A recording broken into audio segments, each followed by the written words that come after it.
तेरा कलाम रहेगा कायम पहाड़ जब ना रहे खुदाया, तेरे मुंह की एक बात भी टलेगी ना चाहे कुछ भी हो। अजीज नाजरीन, मैं अयाद ज़रीफ आप तमाम देखने वालों को हमारे रोज के बाइबली मुतालियाती प्रोग्राम की नई किस्त में खुशामदीद कहता हूँ। नाजरीन, अभी हम दानियल की किताब का मुताला कर रहे हैं और ये पुराने अहदनामे के बड़े अंबिया में से एक है और हम इस किताब के 11वें बाब पर पहुंच चुके हैं और आज हम शुमाली और जनूबी बादशाह के दरमियान मुकाबले के बारे में बात करेंगे। तारीखी लिहाज से ये शुमाली और जनूबी बादशाह कौन हैं और मुस्तकबिल में कौन होंगे, यही हम आज की किस्त में सीखेंगे। प्रोग्राम का बाकायदा आगाज करने से पहले मैं भाई यूसुफ का खैर मकदम करूंगा। खुशामदीद भाई यूसुफ। शुक्रिया भाई। और स्टूडियो में आए दीगर मेहमानों को भी खुशामदीद। भाई यूसुफ, जैसा कि हम 11वें बाब पर पहुंच चुके हैं, मैं चाहूंगा कि आप हमें इसका उन्वान और इसकी तकसीम के मुतल्लिक बताएं। देखें भाई, मैं कहना चाहूंगा कि दानियल के 10वें, 11वें और 12वें बाब में एक ही रोया है और हमने सही 10वें बाब का मुताला मुकम्मल किया और ये उसी गुफ्तगू का तारुफ है जिसे हम इस किताब के आखिर तक जारी रखेंगे। और दानियल का 10वां, 11वां और फिर 12वां बाब एक दूसरे से जुड़ा है। और इसके साथ ही मैं ये बताना चाहूंगा कि 11वें बाब की पहली आयत का ताल्लुक पिछले बाब की आखिरी आयत से है। सही। यहाँ दारा बादशाह के पहले साल में नई रोया का बयान हुआ। लिखा है कि मैं ही उसको, यानी मुतकल्लम वही है जो 10वें बाब के आखिर में था। और फिर उसने कहा कि दारा मादी की सल्तनत के पहले साल में मैं ही उसको कायम रखने और तकवीयत देने को खड़ा हुआ। और फिर फरिश्ते ने भी तस्दीक की कि उसी ने दारा मादी को सही तकवीयत दी। और दूसरी आयत से लिखा है, यहाँ पर 3 मरकजी ख्यालात हैं। यहाँ पर 2 से लेकर 35वीं आयत में तारीखी ख्यालात हैं जो 2 अहदनामों के दरमियान वकू पजीर हुए और उनको समझना बहुत ही अहम है। दर हकीकत मैं कहूँगा कि नाकदीन इस हिस्से पर बहुत हैरान हुए। सही। क्योंकि इसमें बहुत बारीकी से उन मामलात पर बात हुई जो कि 300 साल कबलज मसीह और उसके बाद हुए, और दानियल ने 600 साल कबलज मसीह ही उनको बयान किया। और इस सब से 300 साल पहले वो लोग ये सब भूल जाते हैं कि दानियल और सब मुकद्दस लोगों ने ये कलाम पाक रूह की तहरीक से लिखा। और मैं कहूँगा कि खुदा सब जानता है। सही। और 2 ता 35 आयत में आखिरी ज़माने के वाक़यात का तज़किरा हुआ और 36 से 39 आयत इसमें उसने शरीर किरदार का जिक्र किया। ये झूठे नबी के नाम से जाना जाता था। और लिखा है कि बादशाह अपनी मर्जी के मुताबिक चलेगा। और फिर 40वीं आयत से लेकर बाब के आखिर तक 45वीं आयत से उसने शुमाली बादशाह और उसके तमाम शरीरों के मुतल्लिक वाज़े लिखा कि उन सब का खात्मा कैसे होगा। इस बाब में हम उन तारीखी वाक़यात को देखेंगे जो 2 अहदनामों के बीच हुए। ये मुकाशफा के ना होने का दौर है। 397 कबल अज़ मसीह से लेकर मसीह की पैदाइश या मसीह से पहले यूहन्ना बपतिस्मा देने वाले तक। फिर इसके बाद झूठे नबी और शुमाली बादशाह के मुतल्लिक बात हुई। जी। अब मैं इस बाब की पहली आयत से पढ़ना चाहूंगा। और दारा मादी की सल्तनत के पहले साल में मैं ही उसको कायम करने और तकवीयत देने को खड़ा हुआ। और अब मैं तुझको हकीकत बताता हूँ। फारस में अभी तक 3 बादशाह और बर्पा होंगे और चौथा उन सब से ज्यादा दौलतमंद होगा। और जब वो अपनी दौलत से तकवीयत पाएगा तो सबको यूनान की सल्तनत के खिलाफ उभारेगा। लेकिन एक जबरदस्त बादशाह बर्पा होगा जो बड़े तसल्लुत से हुक्मरान होगा और जो कुछ चाहेगा करेगा। और उसके बर्पा होते ही उसकी सल्तनत को जवाल आएगा और आसमानों की चारों हवाओं के इतराफ पर तकसीम हो जाएगी। लेकिन ना उसकी नस्ल को मिलेगी और ना उसका सा इकबाल बाकी रहेगा, बल्कि वो सल्तनत जड़ से उखड़ जाएगी और गैरों के लिए होगी। और शाह जनूब जोर पकड़ेगा और उसके उम्रा में से एक उससे ज्यादा इक्तदार और इख्तियार हासिल करेगा और उसकी सल्तनत बहुत बड़ी होगी। और चंद साल के बाद वो आपस में मेल करेंगे क्योंकि शाह जनूब की बेटी शाह शुमाल के पास आएगी ताकि इत्तेहाद कायम हो, लेकिन उसमें कुव्वते बाजू ना रहेगी और ना वो बादशाह कायम रहेगा ना उसका इक्तदार, बल्कि उन अयाम में वो अपने बाप और अपने लाने वालों को तकवीयत देने वाले समेत तर्क की जाएगी। लेकिन उसकी जड़ों की एक शाख से एक शख्स उसकी जगह बरपा होगा। वह सिपा सालार होकर शाह शुमाल के कला में दाखिल होगा और उन पर हमला करेगा और गालिब आएगा, और उनके बुतों और ढाली हुई मूर्तों को सोने चांदी के कीमती ज़रूफ समेत असीर करके मिस्र को ले जाएगा और चंद साल तक शाह शुमाल से दस्तबरदार रहेगा। फिर वो शाह जनूब की मुमलिकत में दाखिल होगा पर अपने मुल्क को वापस जाएगा। भाई यूसुफ, आपने बताया कि 35वीं आयत तक उन तारीखी वाक़यात का जिक्र हुआ जो अहद नामों के दरमियान हुआ, और इनका आगाज़ 397 साल कबल अज़ मसीह में हुआ। ये 3 बादशाह कौन हैं? चौथा बादशाह कौन होगा? शाह शुमाल और शाह जनूब के बारे में बताएं। हमने 300 साल का खुलासा पढ़ा और नाकदीन इसी बात पर हैरान हैं, और वो कलाम मुक़द्दस के इस शानदार बयान पर हैरान हैं। इसमें ज़बरदस्त तौर पर बड़े वाक़यात का जिक्र हुआ और मैं नहीं जानता कि मैं कहाँ से शुरू करूं। मैं दूसरी आयत से पढ़ूंगा। फारस में अभी तक 3 बादशाह बरपा होंगे और चौथा सबसे ज्यादा दौलतमंद होगा। ये 3 बादशाह जी, बादशाह कम्बीज, समरीज और दारा बादशाह हैं, और इनके मुत्तलिक अज़रा की किताब के 4 बाब की 6, 7वीं और फिर 24वीं आयत में लिखा है कि चौथा उन सब में से ज्यादा दौलतमंद होगा। और आस्तर की किताब में अक्सूरियस बादशाह का भी जिक्र हम वाज़ेह सही। तौर पर देख सकते हैं। ये बादशाह अपने वक्त और दौलत के सबब से यूनान की हुकूमत को उभारेगा, और मैं कहूँगा ये उसकी बड़ी गलती होगी। उसने उनको उभारा और उसने यूनानी जी। सल्तनत को शिकस्त दी, लेकिन यूनान ने उसको माफ ना किया। उसने और जंग की यूं बुनियाद जंग की रखी। बुनियाद रखी गई। और इस बाब में हम दुनिया पर होने वाले जुल्म के बारे में पढ़ते हैं, और ये जंगें फिर कभी ना रुकी, क्योंकि एक ने दूसरे को शिकस्त दी और फिर दूसरे ने उसका बदला लिया, और फिर इसी तरह ये जंगें चलती रहीं। और यही नहीं बल्कि मैं कहूँगा सही। कि आज भी ऐसा ही हो रहा है। सही।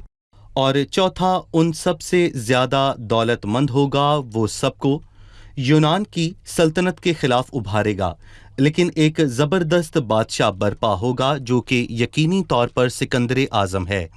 वो अचानक बरपा हुआ और फारसियों पर उसने हुकूमत की, लेकिन एक जबरदस्त बादशाह बरपा होगा जो बड़े तसल्लुत से हुक्मरान होगा, और जो कुछ वो चाहेगा वो करेगा। और इस नबूवत की दस्तकारी पर गौर करें।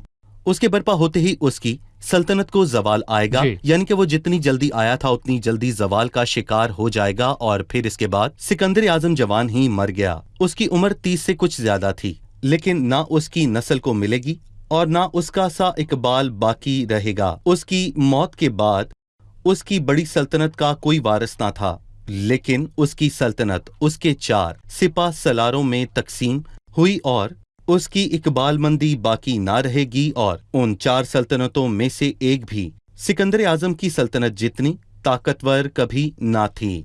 और इसके बाद शाह शुमाल और शाह जनूब पर गौर किया, और मैं कहता हूँ कि 4 में से 2, यानी सिकंदर आजम की सल्तनत 4 सल्तनतों में तकसीम हुई। यहाँ पर इन 4 सल्तनतों में से सिर्फ 2 पर गौर किया गया। ये शाह जनूब और शाह शुमाल है। जी हाँ, बिल्कुल। मैं इन 4 बादशाहों के नाम बताऊंगा। यूनान की सल्तनत का बादशाह किस्संदर, और तुर्की का बादशाह लिसाखुस बना, और असूर और इराक सलूकस ने लिया, और मिस्र का बादशाह बतालेमुस बना।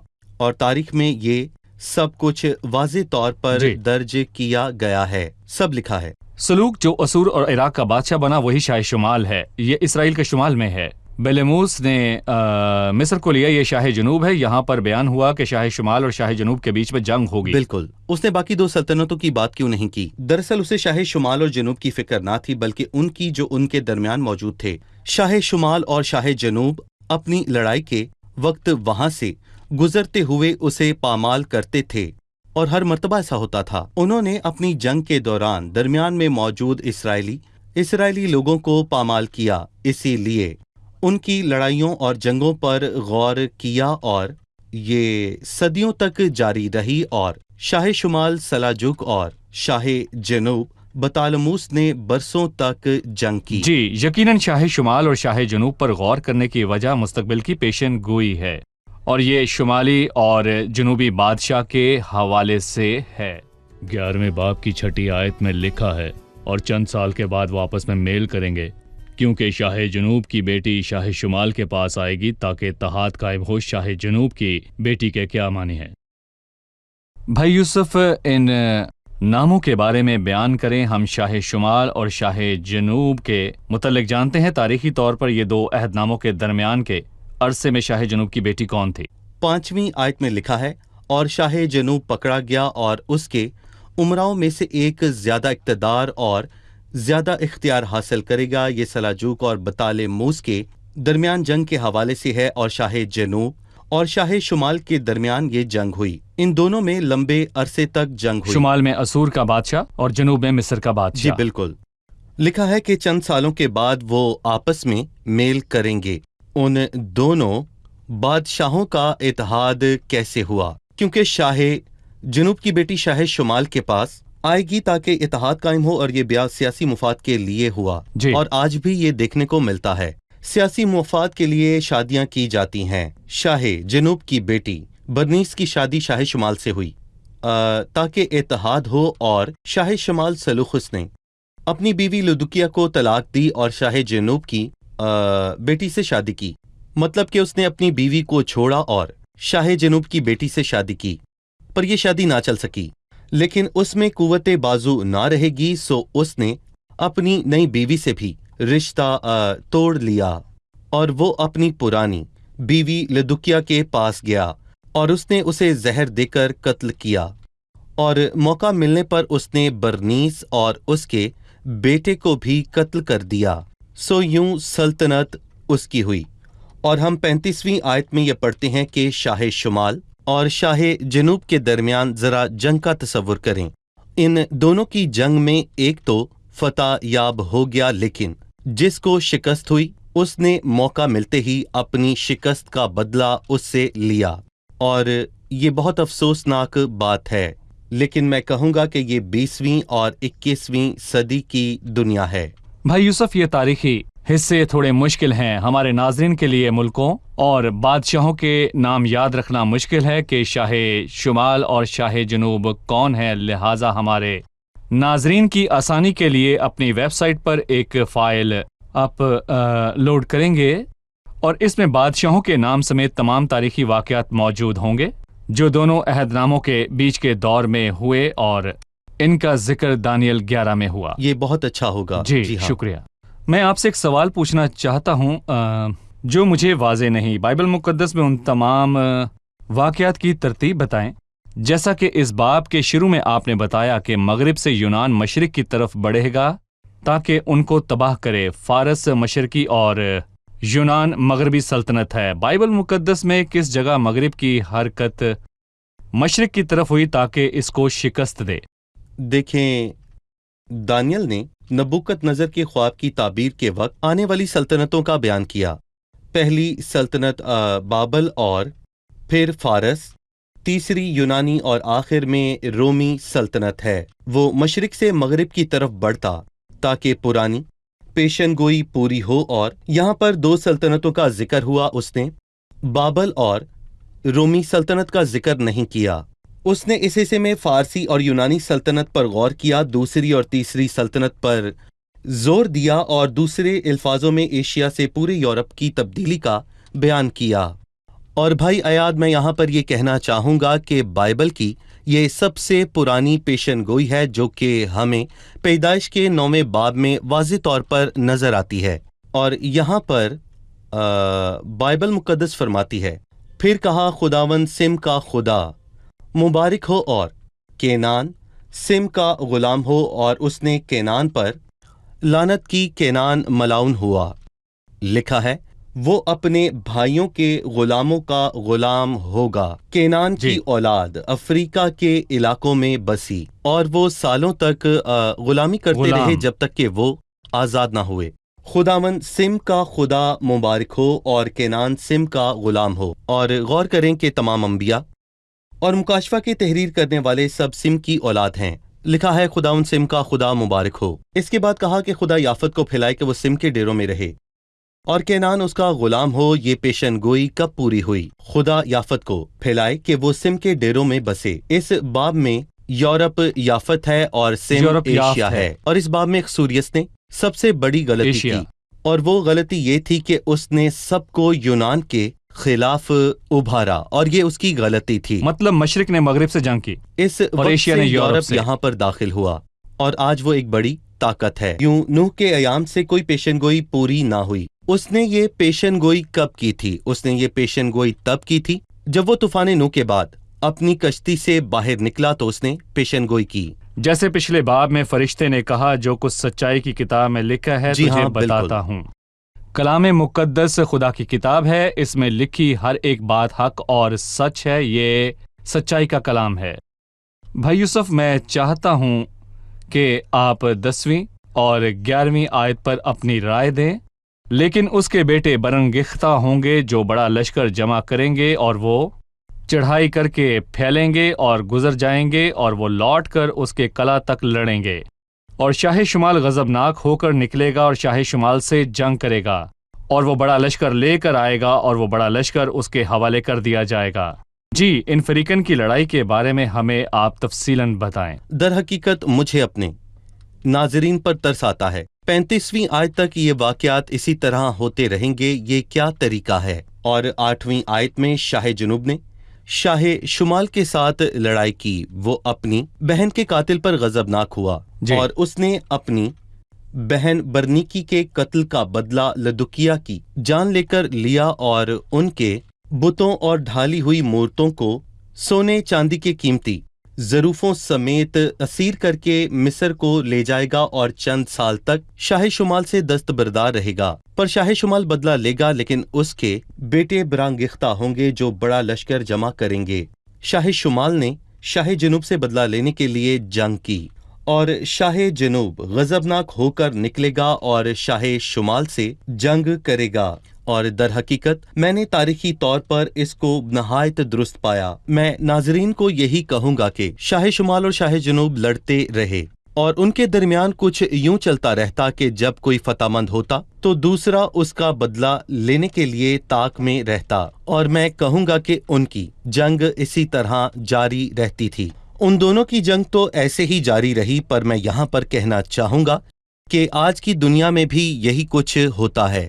اور ہم نے گزشتہ باب میں سیکھا کہ زمینی بادشاہوں کے پیچھے شیطانی طاقتیں کام کرتی ہیں، اور صحیح۔ ان کا مقصد یہی ہے کہ دنیا کو تباہ کرے۔ اور صحیح۔ مکاشفہ کے 16ویں باب میں ہم ناپاک روحوں کے بارے میں پڑھتے ہیں، وہ مینڈکوں کی صورت میں تھیں، اور شیطانی قوتیں جو ابلیس کے منہ سے نکلتی ہیں تو ساری دنیا کے بادشاہوں کے پاس جاتی ہیں تاکہ ان کو ہر مجدون کی جنگ کے لیے تیار کیا جائے، اور شیطان لوگوں کو متحرک کرتا ہے تاکہ سب ایک دوسرے کے خلاف لڑیں۔ وہ ان کو تباہ کرتا ہے، اور میں کہوں گا کہ یہی شیطان کی خوراک ہے۔ خدا نے سام سے کہا تو عمر بھر خاک چاٹے گا۔ میں نے انسائکلوپیڈیا سے بھی دیکھا کہ سانپ خاک چاٹتا ہے، اور روحانی معنوں میں یہ کہ انسان موت کے بعد پھر خاک بن جاتا ہے، جیسا کہ خدا نے کہا تو خاک ہے اور پھر خاک میں لوٹ جائے گا۔ اور میں کہوں گا کہ شیطان کی یہ خواہش ہے کہ وہ دراصل انسان کی موت چاہتا ہے اور اسے کچھ نہیں چاہیے۔ شیطان انسان کی جی ہاں، موت چاہتا بالکل ہے۔ صحیح۔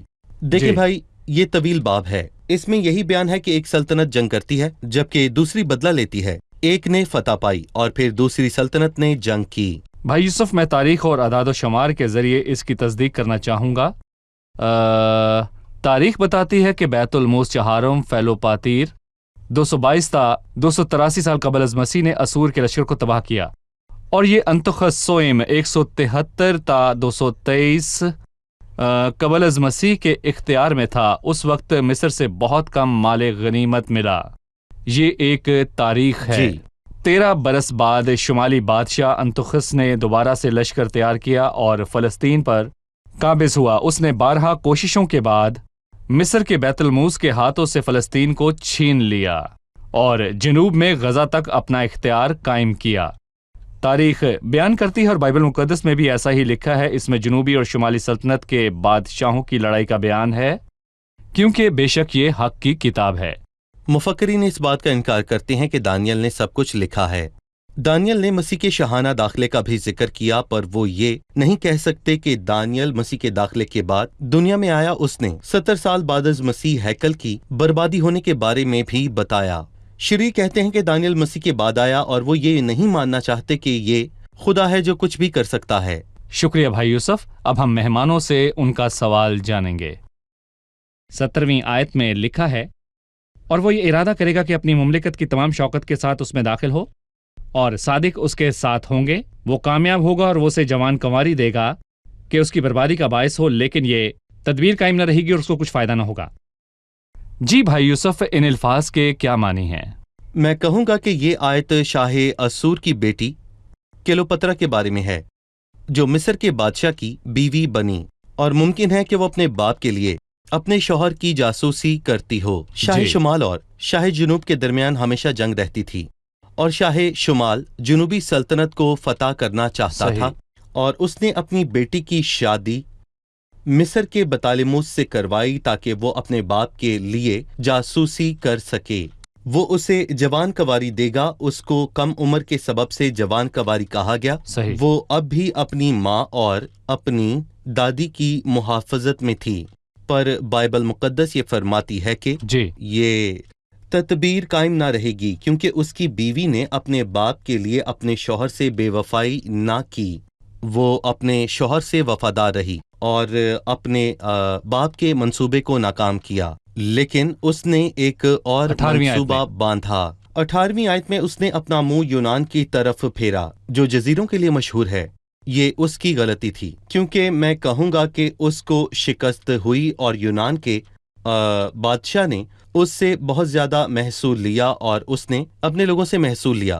نتیجے میں 20ویں آیت میں لکھا ہے، اور اس کی جگہ ایک اور برپا ہوگا جو اس خوبصورت مملکت میں خراج گیر بھیجے گا، لیکن وہ چند روز میں بے قہر و جنگ ہلاک ہو جائے گا، اور اس کے لوگ محصول سے تنگ آئے، اور یہی اس کے قتل کی وجہ بنی۔ میں ناظرین کو یاد دلانا چاہتا ہوں کہ یہ تکرار تاریخ ہے۔ یہ سب دونوں عہد ناموں کے درمیان کے عرصہ میں 347 قبل از مسیح میں شروع ہوا۔ یہ شمالی اور جنوبی سلطنت کے بادشاہوں کے درمیان کی تکرار ہے، اور یونان کی سلطنت 4 سلطنتوں میں تقسیم ہوئی، اور ان 4 میں سے 2 سلطنتیں شمال اور جنوب کی ہیں۔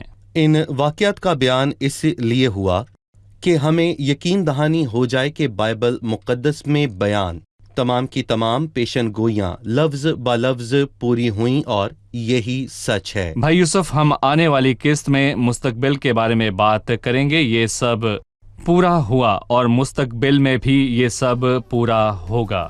شکریہ بھائی یوسف، خداوند آپ کو برکت دے۔ اب ہم مہمانوں سے ان کی رائے جانیں گے۔ 11ویں باب کی 2 آیت میں لکھا ہے، فارس میں 3 بادشاہ برپا ہوں گے، اور چوتھا ان سے زیادہ دولت مند ہوگا۔ کوئی ہمیں ان 4 بادشاہوں کے بارے میں بتا سکتا ہے؟ کمبیس، سمردس، دارا اور اکسویرس۔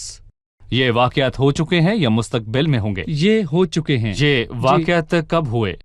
2 عہد ناموں کے بیچ۔ 2 عہد ناموں کے بیچ، جب کوئی پیشن گوئی نہ ہوئی۔ جی بھائی یوسف۔ جی، فارسی سلطنت کے آخر میں۔ ٹھیک ہے۔ جیسا کہ ہم نے پڑھا، اس نے شاہ شمال اور شاہ جنوب کی بیچ کی لڑائی کا تذکرہ کیا۔ شاہ شمال اور شاہ جنوب کون ہے یہ بتائیے؟ شاہ شمال اسور کا بادشاہ، اور شاہ جنوب مصر کا بادشاہ ہے۔ شمال سے مراد اسرائیل کے شمال میں، اور جی۔ جنوب یعنی اسرائیل کے جنوب کی سلطنت۔ جی بھائی یوسف۔ شمال میں سلاجوق اور جنوب میں بطالموس تھا۔ 2 عہد ناموں کے عرصے کے دوران یونان کی سلطنت بالکل۔ 4 میں تقسیم ہوئی۔ یہ جی ان ہاں، 4 میں بالکل۔ سے 2 سلطنتیں ہیں۔ جی ٹھیک کہا۔ ہاں، شکریہ۔ آپ سب کا شکریہ بھائی یوسف، خدا آپ آپ کو کا بھی برکت دے۔ شکریہ۔ عزیز ناظرین، آج کی قسط میں ہم نے دانیل 11ویں باب کا مطالعہ کیا۔